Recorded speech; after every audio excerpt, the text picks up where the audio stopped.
Baik, Assalamualaikum warahmatullahi wabarakatuh. Kami dari kelompok 5 dengan mata kuliah regulasi kendaraan bermotor akan mempresentasikan hasil diskusi kami dengan materi yaitu regulasi kendaraan bermotor.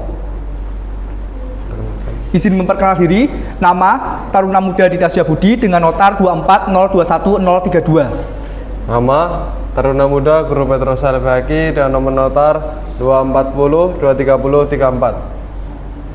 Izin memperkenalkan diri, nama Taruna Muda Aulia Febrianita, nomor Taruna 240 230 29. Izin memperkenalkan diri, nama Taruna Muda Muhammad Harun Yahya, notar 240 21039. Baik, adapun permasalahan dari materi kami yaitu peran pemerintah daerah dalam regulasi kendaraan bermotor. Selain pemerintah pusat, pemerintah daerah juga memiliki peran penting dalam implementasi regulasi kendaraan bermotor melalui peraturan daerah atau perda dan kebijakan lokal lainnya.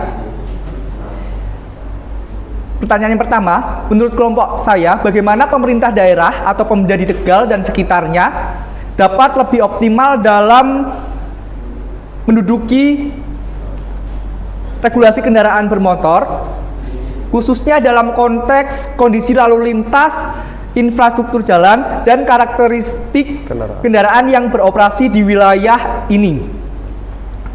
Berikan contoh dan kebijakan atau program yang dapat diusulkan.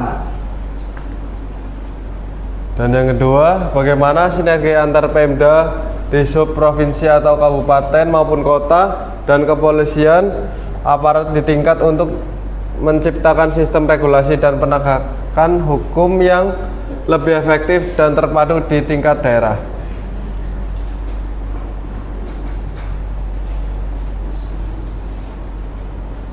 Baik, untuk pembahasan yang pertama, untuk mengoptimalkan dukungan terhadap implementasi regulasi kendaraan bermotor di Tegal dan sekitarnya, pemerintah daerah perlu mengintegritasikan pendekatan kebijakan teknis dan partisipatif yang mempertimbangkan kondisi lalu lintas, infrastruktur jalan, serta karakteristik kendaraan lokal. Berikut adalah strategi konkret yang dapat dilakukan.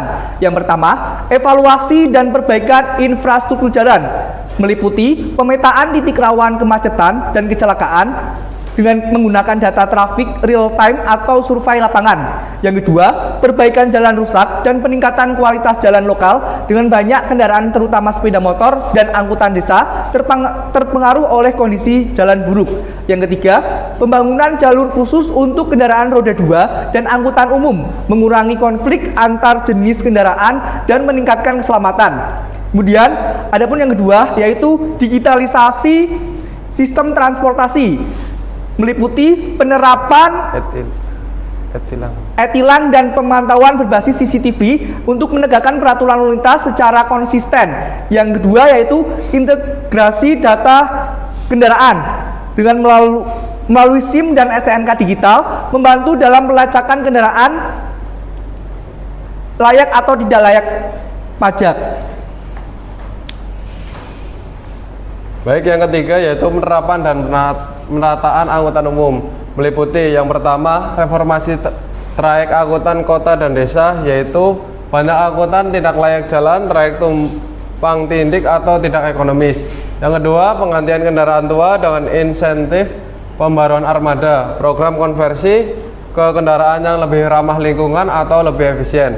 Dan yang keempat, sosialisasi dan edukasi masyarakat, meliputi yang pertama, kampanye keselamatan berkendara yang berbasis komunitas, melibatkan pelajar, pengemudi ojol, dan pengelola angkutan umum. Yang kedua, pelatihan mekanik lokal tentang standar emisi dan keamanan berkendara, memberdayakan sektor informal dalam mendukung regulasi teknis kendaraan. Ada koordinasi antar lembaga, sinkronisasi antara Disub, kepolisian, dan Dinas PUPR untuk pelaksanaan kebijakan berbasis data dan kebutuhan lapangan. Yang kedua, kolaborasi dengan sektor swasta dan perguruan tinggi dalam studi transportasi, perancangan sistem, dan pelatihan SDM. Dan selanjutnya, untuk menciptakan sistem regulasi dan penegakan hukum yang lebih efektif dan terpadu di tingkat Pemda dalam sektor transportasi, sinergi antara pemerintah daerah yaitu Pemda, Dinas Perhubungan Provinsi Kabupaten Kota dan Kepolisian perlu diperkuat melalui beberapa langkah strategis sebagai berikut, yaitu yang pertama adalah pembentukan forum koordinasi terpadu. Tujuan dari forum ini adalah menjadikan wadah rutin untuk komunikasi, koordinasi, dan sinkronasi kebijakan antar instansi. Anggotanya sendiri terdiri dari perwakilan dari Pemda, dari Disub, dari Kepolisian, dari Bapeda, dan dari instansi terkait lainnya. Fungsi dari dibentuknya forum ini adalah penyusunan rencana aksi bersama, evaluasi kinerja penegakan hukum, dan pemutahiran regulasi lokal. Yang kedua adalah penyusunan SOP bersama. SOP menindakkan dan operasi gabungan, misalnya dalam operasi lalu lintas, operasi penertiban angkutan ilegal, atau pelanggaran trayek. Manfaat dari SOP ini adalah menyatukan persepsi, menghindari tumpang tindih kewenangan, dan meningkatkan profesionalisme. Selanjutnya yaitu penguatan kapasitas sumber daya manusia. Yang keempat ada pemanfaatan teknologi penegakan hukum. Contoh penerapan Electronic Traffic Law Enforcement atau ETLE, CCTV pemantau lalu lintas, dan e-tilang yang bisa dipantau oleh Disub dan polisi.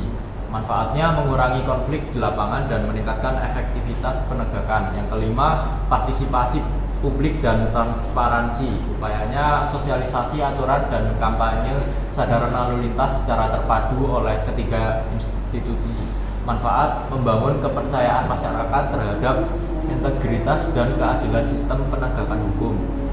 Yang keenam, penyusunan dan harmonisasi regulasi daerah. Langkah Disub dan Pemda menyusun perda yang diselaraskan dengan undang-undang dan peraturan pemerintah pusat, lalu dikoordinasikan dengan kepolisian sebagai penegak hukum. Contohnya penentuan rute angkutan umum atau pembatasan kendaraan. Yang ketujuh, integrasi sistem informasi. Solusinya pengembangan sistem digital terpadu, misalnya dashboard monitoring lalu lintas, pelanggaran, dan kecelakaan yang dapat diakses bersama. Manfaatnya memudahkan pertukaran data, mempercepat respon penegakan, serta meningkatkan transparansi dan akuntabilitas.